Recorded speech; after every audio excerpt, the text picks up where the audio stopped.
জয় শ্রীকৃষ্ণ, রাধে রাধে। নমস্কার বন্ধুরা, সনাতনী পম্পা ইউটিউব চ্যানেলে আপনাদের সকলকে জানাই স্বাগত। আশা করি আপনারা সকলেই ঈশ্বরের কৃপায় ভালো আছেন, সুস্থ আছেন। বন্ধুরা, আজ আমি আপনাদের সামনে একটি অত্যন্ত গুরুত্বপূর্ণ বিষয় নিয়ে আলোচনা করব, যা আপনাদের জানার অত্যন্ত প্রয়োজন। আর নতুন কিছু জানতে বা শিখতে চাইলে অবশ্যই চ্যানেলটি সাবস্ক্রাইব করুন। বন্ধুরা, আগামী 12ই ভাদ্র, ইংরেজি 29শে আগস্ট, বৃহস্পতিবার, অজা বা অন্নদা একাদশী। আর স্বয়ং ভগবান পরমেশ্বর শ্রীকৃষ্ণ বলেন, এই অন্নদা একাদশীর পবিত্র দিনে আপনি যাই খান, অন্ততপক্ষে এই 3টি সবজি ভুলেও খাবেন না। হ্যাঁ বন্ধুরা, আপনারা একেবারে ঠিকই শুনছেন। আপনারা যদি খিদেতে মরেও যান, তবুও বৃহস্পতিবার, অন্নদা বা অজা একাদশীর দিন ভুলেও খাবেন না এই 3টি সবজি, নতুবা সারা জীবন রোগে ভুগবেন, জ্বলে মরবেন। বন্ধুরা, শ্রীকৃষ্ণ অনুসার এই অজা বা অন্নদা একাদশীর দিন আপনি যে কর্ম করবেন, যেমন কর্ম করবেন, সেই কর্মের ফল আপনাকে সারা জীবন ভোগ করতে হবে। বন্ধুরা, আপনারা যদি কিছু ভালো কাজ করে থাকেন, তাহলে তা আপনি অখণ্ড অক্ষয় পুণ্য সঞ্চয় করবেন। আর আপনারা যদি অসৎ পথে কুকর্ম করেন, তাহলে সেই পাপের ফল আপনাকে সারা জীবন ভোগ করতে হবে। তাই সুপ্রিয় দর্শক বন্ধুরা, এই অন্নদা বা অজা একাদশীর পবিত্র দিনে ভুল করেও খাবেন না এই 3টি সবজি। এর ফলে সংসারে চরম ভয়ঙ্কর দারিদ্রতা নেমে আসবে। তাই বন্ধুরা, আজ আমি আমার এই ভিডিওটির মাধ্যমে এই পবিত্র অন্নদা বা অজা একাদশীর দিন কোন কোন খাবারগুলি খাওয়া একদম অনুচিত এবং কোন খাবারটি খেলে আপনি অখণ্ড সৌভাগ্যের অধিকারী হতে পারবেন। বন্ধুরা, এই প্রসঙ্গে আজ আমি আপনাদেরকে এমন বিশেষ বিশেষ কিছু দিক তুলে ধরব, যেগুলি 99% মানুষের জীবন একেবারে তছনছ করে থাকে, আর আপনার জীবনে সমস্ত রকম চতুর্দিক থেকে সমস্ত বিপদ আপদ দুর্ভোগ টেনে নিয়ে আসতে পারে।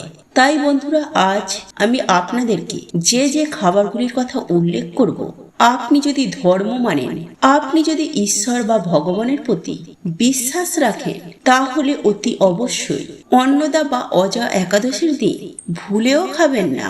আর যদি আপনার এইসবের প্রতি বিশ্বাস না থেকে থাকে, তাহলে অতি অবশ্যই আপনি সেগুলিকে খাদ্য হিসাবে গ্রহণ করতে পারেন। তাই এই প্রসঙ্গে বিস্তারিত জানার আগে আপনাদেরকে বলে রাখি, আপনি যদি সনাতনী পম্পা ইউটিউব চ্যানেলে নতুন হয়ে থাকেন, তাহলে অবশ্যই চ্যানেলটি সাবস্ক্রাইব করুন। এবং পাশে থাকা নোটিফিকেশন বেল আইকনটি ক্লিক করুন। কারণ আমি বিভিন্ন প্রকার তন্ত্রমন্ত্র, বশীকরণ, টোটকা, বাস্তু টিপস, জ্যোতিষশাস্ত্র, পুজো আরাধনা এবং ব্ল্যাক ম্যাজিক করা নিয়ে নিত্য নতুন ভিডিও আপলোড করে থাকি, যা প্রয়োগ করার মাধ্যমে আপনার জীবনে থাকা সকল প্রকার সমস্যা সমাধান হয়ে যাবে। চলুন এইবার মূল আলোচনায় প্রবেশ করা যাক। তবে মূল আলোচনায় প্রবেশ করার আগে আপনারা যদি স্বয়ং পরমেশ্বর ভগবান শ্রীকৃষ্ণের আশীর্বাদ কৃপা দৃষ্টি লাভ করতে চান, যদি শ্রী হরিকে ভালোবেসে থাকেন, তাহলে জয় শ্রীকৃষ্ণ, রাধে রাধে লিখে কমেন্ট অবশ্যই করবেন। বন্ধুরা, আপনারা প্রত্যেকেই জানি এই পবিত্র অন্নদা বা অজা একাদশী আমাদের জীবনের জন্য কতটা গুরুত্বপূর্ণ। বন্ধুরা, আপনারা এটাও জানি এই অন্নদা বা অজা একাদশী তিথির মাহাত্ম্য। তাই এই পবিত্র ভাদ্র মাসে অজা বা অন্নদা একাদশী আমাদের প্রত্যেকটি মানুষের জন্য অত্যন্তই গুরুত্বপূর্ণ। কারণ আপনাদের প্রত্যেকের জীবনে এই অজা বা অন্নদা একাদশী যথেষ্ট প্রভাব রয়েছে। কারণ আমি আগেই আপনাদেরকে বলেছি যে আজকের করা কর্মফল আমাদের সারা জীবন ভোগ করতে হবে। এইবার আপনি নিজেই সিদ্ধান্ত নিন যে আপনি এই পবিত্র দিনটি কিভাবে কাটাবেন।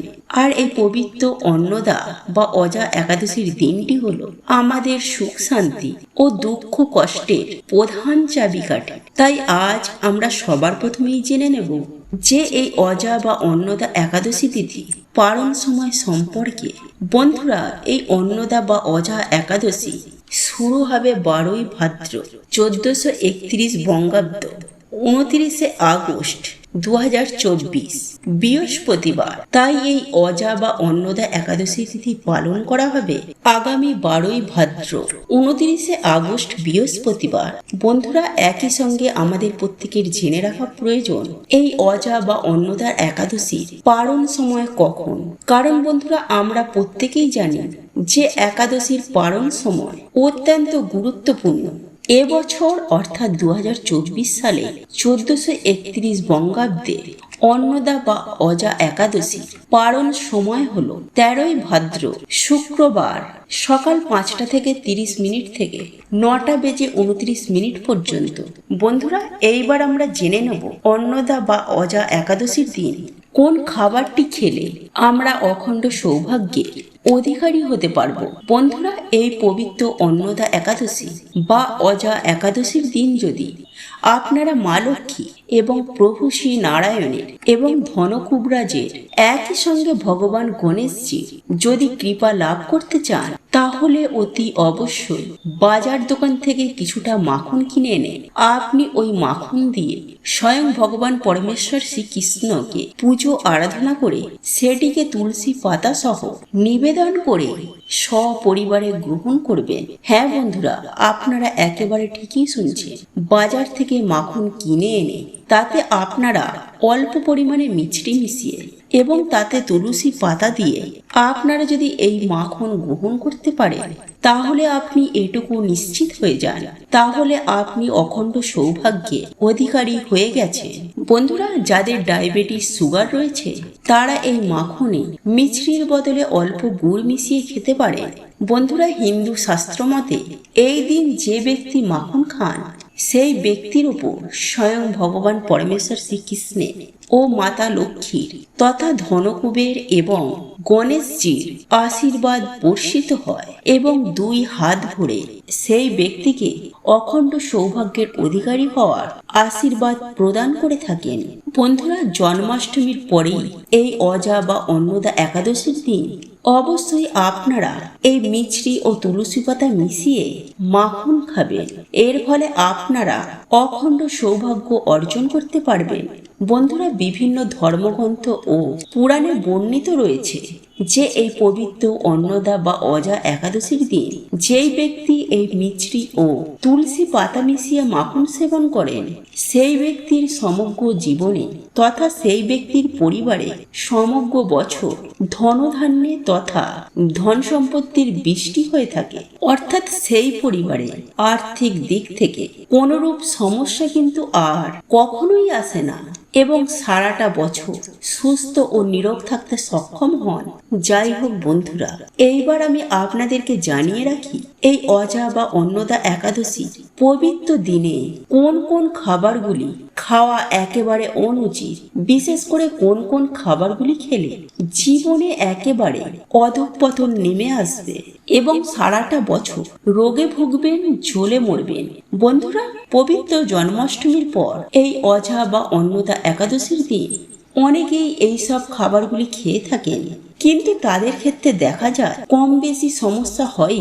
তারা জেনে অথবা না জেনে এই সব দিনগুলিতে অর্থাৎ এই রকম পবিত্র একাদশীর দিনে বিভিন্ন প্রকারের আহার গ্রহণ করে থাকেন, যার ফলে তাদের জীবনে সমস্যা কিন্তু প্রতিদিন তিলে তিলে বাড়তে থাকে। তাই তারা অক্লান্ত কঠোর পরিশ্রম করার পরেও কখনো আর্থিক দিক থেকে আয় উন্নতি করতে পারে না। তাদের সংসারে সদা সর্বদাই অভাব, অনটন, দারিদ্রতা লেগেই থাকে। তাই কোনোভাবেই এই পবিত্র অন্নদা বা অজা একাদশী চলাকালীন আমার বক্তব্য অনুযায়ী আপনারা এই খাবারগুলি গ্রহণ করবেন না, অর্থাৎ এই খাবারগুলি খাবেন না। তবে আপনারা অবশ্যই নিরামিষ আহার গ্রহণ করতে পারেন। তবে এমন কিছু কিছু জিনিস আছে যে জিনিসগুলি কখনোই আপনারা করবেন না। বন্ধুরা, নিরামিষ আহার গ্রহণ করলেও সেই জিনিসগুলি কিন্তু একেবারেই গ্রহণ করা যাবে না। তাই আজ আমি আপনাদেরকে প্রথমেই যে খাবারটির কথা বলবো তা হলো আমিষ আহারের মধ্যে মাছ, মাংস, ডিম, পেঁয়াজ আপনারা একেবারে ঠিকই শুনছেন। এই একাদশীর দিন মাছ, মাংস, ডিম, পেঁয়াজ একেবারে ভুল করেও মুখে তুলবেন না। বন্ধুরা, এগুলি একাদশীর দিন ভুল করেও গ্রহণ করলে আপনার জীবন একেবারে তছনছ হয়ে যেতে বেশি সময় লাগবে না। শুধু তাই নয় বন্ধুরা, এই খাদ্যগুলি খাবার ফলে আপনাকে পশুজনিতে জন্মগ্রহণ করতে হবে। তাই অতি অবশ্যই যত্ন সহকারে এই পবিত্র অন্নদা বা অজা একাদশীর দিনটি পালন করুন। বন্ধুরা, এরপর বলবো, কোনোভাবে কোনো পরিস্থিতিতে কোনো পোড়া জাতীয় খাবার এই একাদশীর দিন ভুলেও গ্রহণ করবেন না। বন্ধুরা, এই পোড়া জাতীয় খাবার যদি আপনারা এই একাদশীর দিন গ্রহণ করে থাকেন, তাহলে আপনাদের যে ভাগ্য পুড়বে এটা আমি আপনাদেরকে সুনিশ্চিতভাবে 100% গ্যারেন্টি দিয়ে বলতে পারি। বন্ধুরা, এরপর তৃতীয় যে খাবারটি খাওয়ার কথা নিষেধ করব তা হলো, সেটি হলো কেক জাতীয় খাবার। হ্যাঁ বন্ধুরা, আপনারা ঠিকই শুনেছেন। কারণ বন্ধুরা, আপনারা প্রত্যেকেই জানেন যে কেকের মধ্যে ডিমের ব্যবহার করা হয়ে থাকে। তাই আপনি যদি এই দিন কেক জাতীয় কোনো খাবার গ্রহণ করেন, তাহলে আপনার এই পবিত্র একাদশীর দিনটি সুস্থভাবে স্বাস্থ্যের বিধি বিধান অনুসারে পালন করা হবে না, যার ফলে আপনার জীবনে চতুর্দিক থেকে জ্বালা যন্ত্রণা বিপদ আপদ রোগ ব্যাধি চতুর্দিক থেকে ঘিরে ধরবে। তাই বন্ধুরা, আপনারা ভুল করেও ডিম ব্যবহার করাকে আপনারা ভুলেও গ্রহণ করবেন না। বন্ধুরা, এরপর আমি যে বিষয়টির কথা বলবো তা হলো এই একাদশীর দিন পঞ্চ রবি শস্য। আপনারা একেবারে ঠিকই শুনছেন। হ্যাঁ বন্ধুরা, এরপর আমি আপনাদেরকে যে খাবারটির কথা বলবো তা হলো পঞ্চ রবি শস্য। ভুল করেও খাবেন না। হ্যাঁ বন্ধুরা, আপনারা একেবারে ঠিকই শুনেছেন। বন্ধুরা, এই অন্নদা বা অজা একাদশী চলাকালীন পঞ্চ রবি শস্য ভুলেও মুখে তুলবেন না। এছাড়াও চাল বা গম জাতীয় কোনো খাদ্য আপনারা ভুলেও মুখে তুলবেন না। বন্ধুরা, আপনারা এই অন্নদা একাদশীর দিন ভুল করেও অন্ন মুখে তুলবেন না। শুধু তাই নয় বন্ধুরা, একই সঙ্গে চিড়ে, মুরগি, খই এই জাতীয় খাবারগুলিও আপনারা মুখে তুলবেন না। সেই সঙ্গে সবজির মধ্যে সজনে ডাঁটা, তরুলি, বেগুন, মুসুরির ডাল আপনারা এই দিন ভুলেও খেতে পারবেন না। বন্ধুরা, আপনাদের পক্ষে যদি সম্ভব হয়, তাহলে আপনারা এই একাদশীর ব্রতটি ফলমূল খেয়ে একাদশীর ব্রতটি পালন করুন। দেখবেন স্বয়ং ভগবান পরমেশ্বর শ্রীকৃষ্ণের কৃপায় আপনার জীবন ধন্য হয়ে যাবে। বন্ধুরা, আপনাদের যদি এই ভিডিওটি পছন্দ হয়ে থাকে, তাহলে ভিডিওটি লাইক করুন, কমেন্ট করুন এবং বন্ধুদের সাথে শেয়ার অবশ্যই করুন। মনে রাখবেন, আপনার একটি শেয়ার অনেক মানুষকে উপকৃত করতে পারেন। এবং আপনি যদি নতুন হয়ে থাকেন, তাহলে চ্যানেলটি অবশ্যই সাবস্ক্রাইব করবেন এবং পাশে থাকা নোটিফিকেশন বেল আইকনটি ক্লিক করবেন। এইরূপ নিত্য নতুন ভিডিও সবার আগে দেখার জন্য ঈশ্বর আপনার মঙ্গল করুন।